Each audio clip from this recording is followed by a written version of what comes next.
Assalamualaikum warahmatullahi wabarakatuh. Alhamdulillahi rabbil alamin, wassalatu wassalamu ala asyrafil anbiya'i wal mursalin Sayyidina Muhammadin wa ala alihi wa sahbihi ajma'in. Amma ba'd. Ma'asyiral muslimin, ila jamaah subuh rahimakumullah.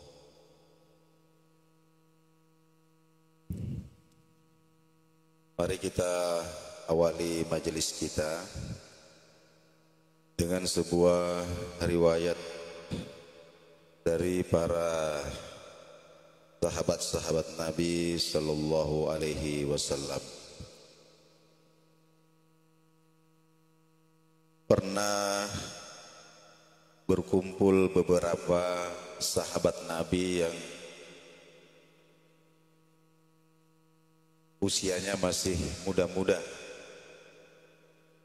Barangkali ketika Nabi sallallahu alaihi wasallam hidup,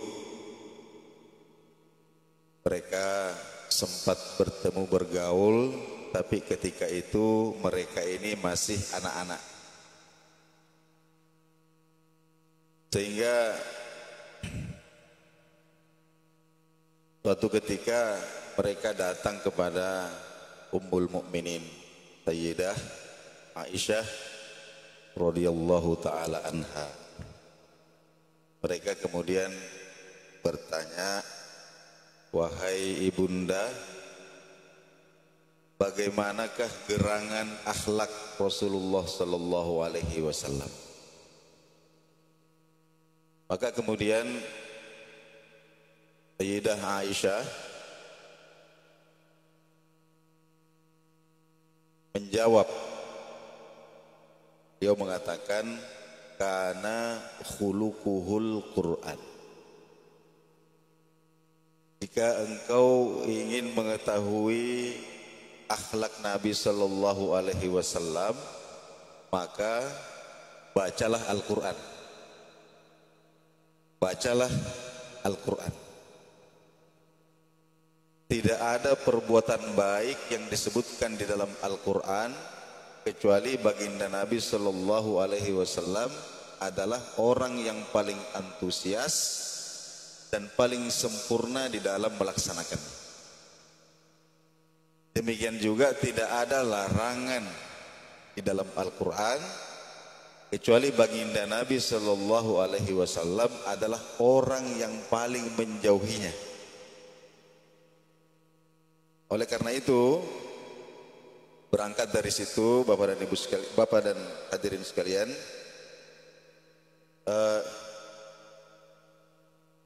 kitab yang ada di hadapan saya ini memuat 50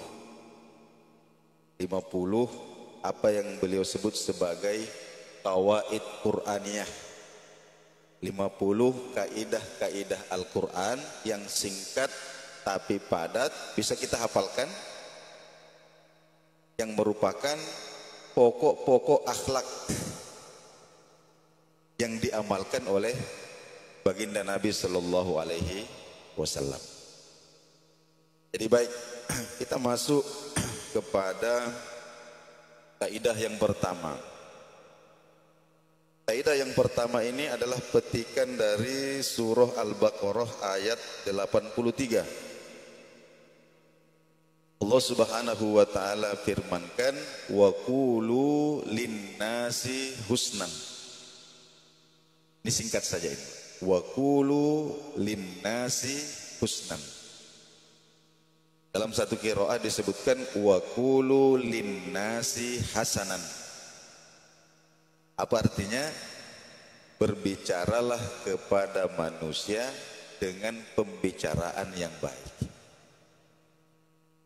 Itu kalau kita baca husnan. Jadi berbicaralah kepada manusia dengan pembicaraan yang baik. Artinya caranya yang baik.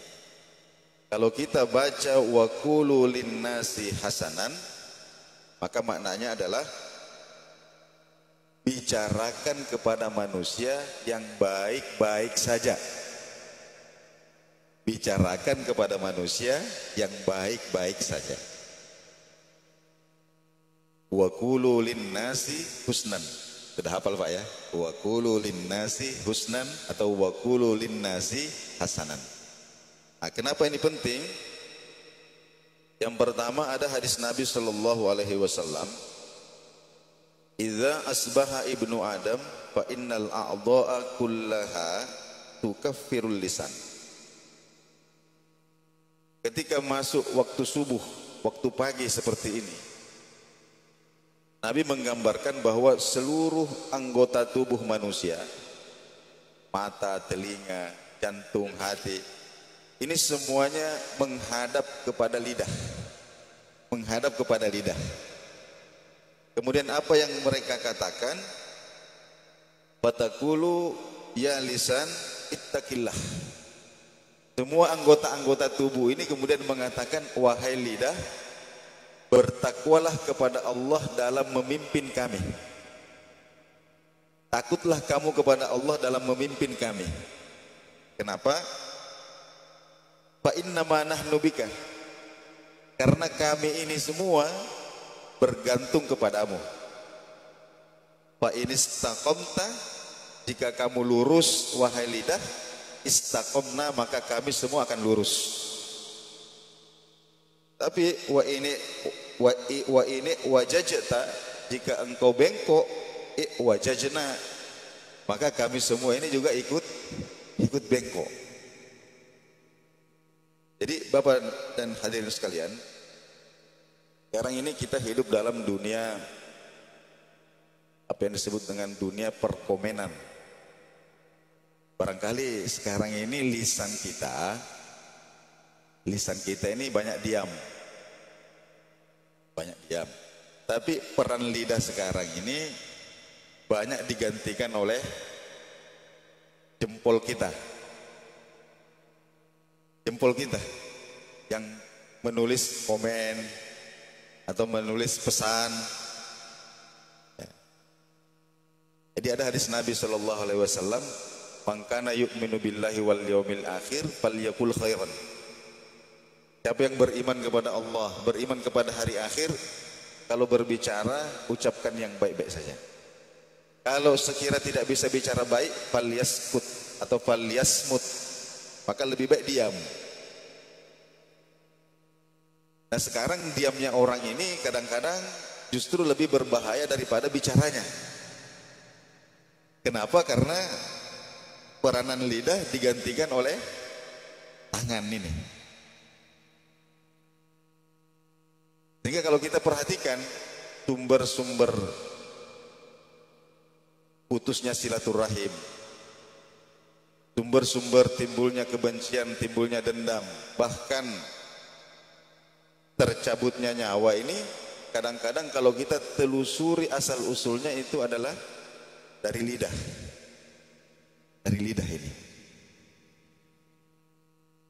Baik, hadirin yang dimuliakan Allah Subhanahu wa taala. Mu'allif rahimahullah mengatakan di sini bahwa inna nahtaju ila hadhil qaidah bikathrah. Sesungguhnya kita sangat membutuhkan kaidah ini. Sangat membutuhkan kaidah ini.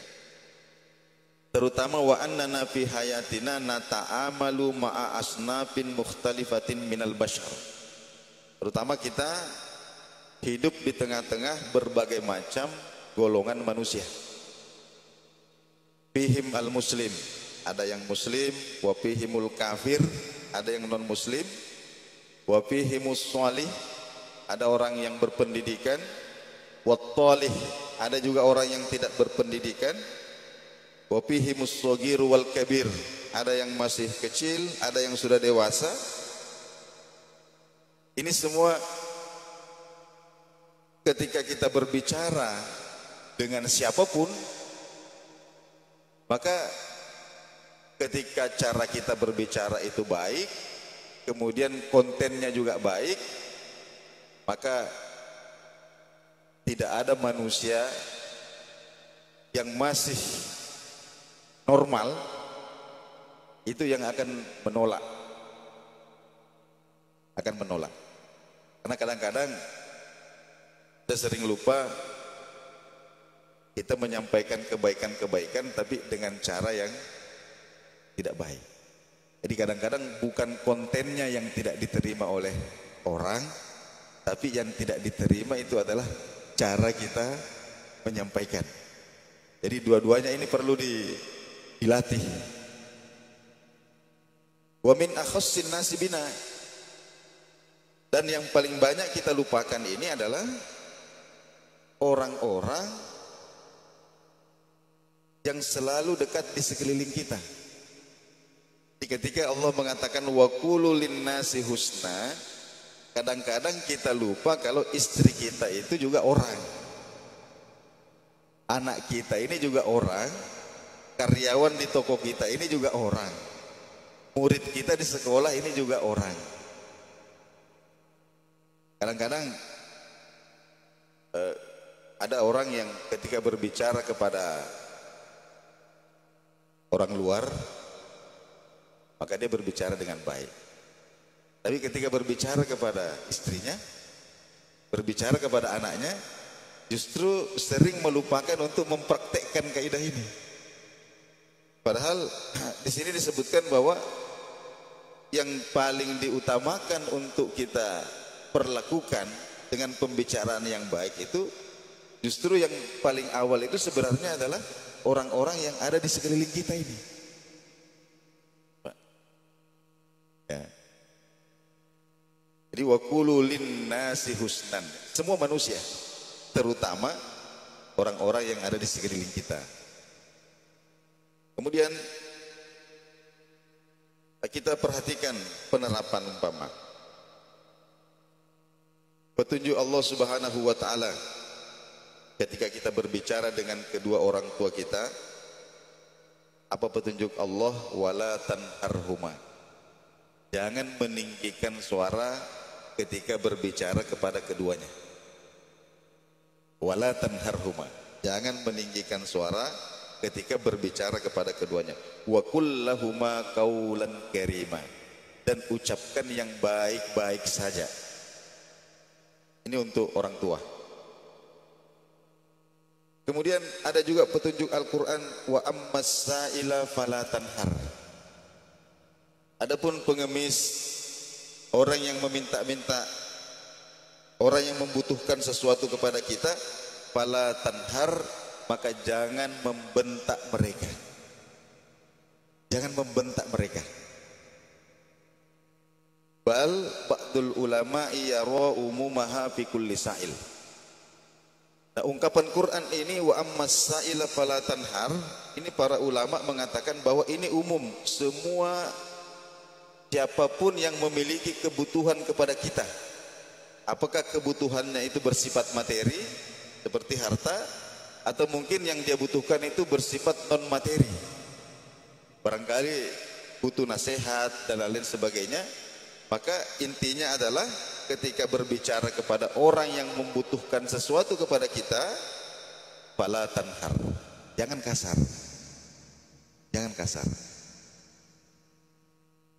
Jadi fala tusajjiruhu, jangan mengusirnya, walakin tufaddil alaihi bisyai'in, tapi berikanlah dia sedikit, berikanlah dia sedikit sesuatu apapun, atau kalau tidak bisa memberikan, ruddahu biqaulin jamilin, maka tolaklah dengan ucapan-ucapan yang baik. Nah, ini petunjuk Al-Quran. Nah, kemudian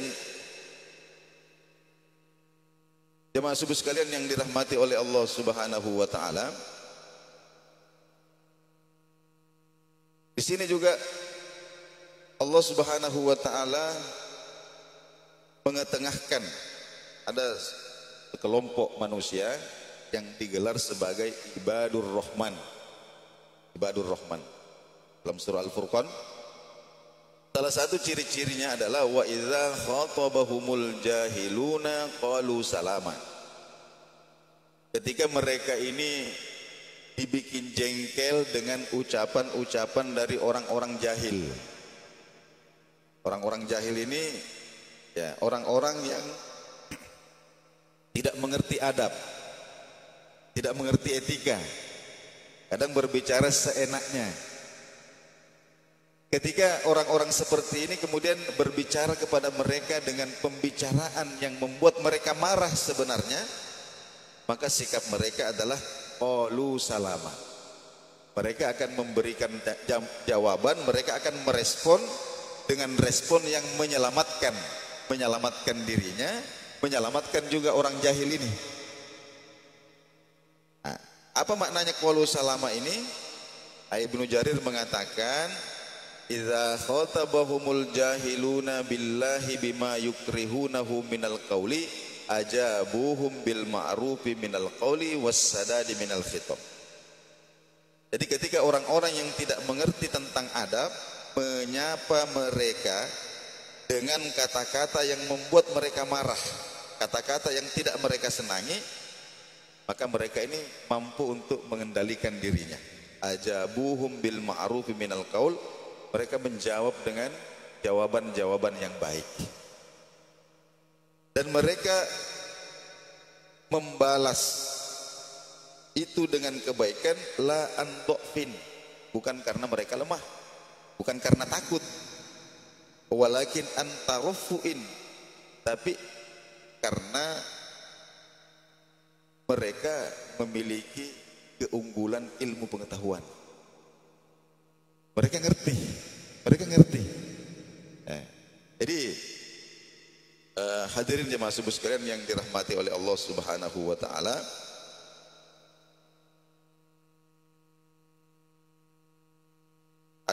saya ingin menutup materi kita pada subuh hari ini. Ada sebuah singkat yang disampaikan oleh muallif dalam kitab ini. Dulu ada seorang gubernur di daerah Syam. Nah, ini diceritakan bahwa gubernur ini pada suatu malam bermimpi. Mimpinya itu dia melihat giginya ini tanggal semua, copot semua giginya, mulai dari gigi yang paling besar sampai gigi yang paling kecil, kecuali satu buah giginya yang paling besar itu tidak copot, yang lainnya copot. Itu mimpinya. Sampai kemudian dia bangun gelisah, apa artinya mimpiku ini? Nah, kemudian dia panggillah seorang ahli tafsir mimpi. Begitu diceritakan mimpinya, ahli tafsir mimpi ini langsung kaget. Jadi mengatakan innalillah, celaka, binasa. Semua ucapan-ucapan yang negatif ini dia ucapkan. Kemudian gubernur ini mengatakan, mau bikin kaget saya ini. Kenapa memangnya? Dia mengatakan, musibah wahai gubernur. Semua anggota keluarga Anda ini akan mati, mulai dari yang besar sampai yang kecil, termasuk Anda juga akan mati. Semuanya akan mati. Marahlah gubernur ini, kamu ini katanya tidak membawa berita baik. Kemudian dihukum. Kemudian dipanggil lagi ahli tafsir mimpi yang lain. Kemudian diceritakan, mimpi saya begini. Maka ahli tafsir mimpi ini menanggapi dengan senyum. Dia mengatakan, alhamdulillah wahai gubernur, bergembiralah karena sesungguhnya umurmu itu panjang sekali. Saking panjangnya umurmu itu, kamu akan menyaksikan anggota-anggota keluargamu itu mereka akan meninggal lebih dahulu dibandingkan kamu. Saking panjangnya umurmu. Hingga kemudian jawaban ini membuat gubernur ini tersenyum. Wah, bagus kamu ini katanya. Jadi hadirin yang dimuliakan Allah Subhanahu wa taala, coba kita perhatikan. Penafsir mimpi yang pertama dan yang kedua ini sebenarnya sama.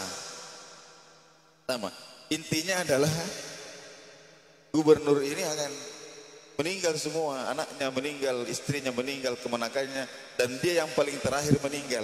Tapi yang satu itu menyampaikan dengan gaya yang mengerikan, seakan-akan itu adalah musibah besar. Tapi sementara yang satu ini menyampaikan dengan cara yang baik. Dia mengatakan bahwa bergembiralah karena umurmu itu panjang sekali. Saking panjangnya itu kamu akan menyaksikan anakmu, istrimu meninggal semua. Kau yang paling terakhir meninggal. Sementara yang tadi itu yang pertama bikin kaget-kaget. Wah, celaka ini. Mati semua kalian ini. Termasuk Anda Pak Gubernur juga mati. Ya, padahal isinya sama sebenarnya. Tapi cara mengemas, cara menyampaikan ini yang berbeda, sehingga kemudian hasil yang diperoleh pun berbeda. Nah, jadi hadirin yang dimuliakan Allah Subhanahu wa taala, kesimpulannya adalah ketika kita bertemu dengan seseorang lalu kemudian kita terlibat pembicaraan, maka pilihan kita ada dua. Apakah kita mau menanggapi atau kita mau diam? Silakan. Kita mau menanggapi atau kita diam. Tapi yang penting untuk kita ingat, ketika kita memilih untuk menanggapi pembicaraan orang, maka wa qulu linnasi husna. Pilihlah pembicaraan yang baik. Kalau tidak bisa memilih pembicaraan yang baik, maka lebih baik kita diam. Ini namanya salama. Salam. Kira-kira itu inti daripada pelajaran kita yang pertama tentang akhlak yang sangat penting ini, yaitu waqulu linnasi husna, berbicaralah kepada manusia dengan cara yang baik atau berbicaralah kepada manusia dengan pembicaraan yang baik-baik. Saya kira demikian Bapak dan Ibu sekalian, mudah-mudahan bermanfaat. Ya, baik Bapak Ibu, mungkin dari materi yang disampaikan oleh Pak Kiai tadi, dari kita mungkin belum terlalu paham atau apa, silahkan kami persilahkan ada waktu untuk bisa berdiskusi tentang pembahasan tadi.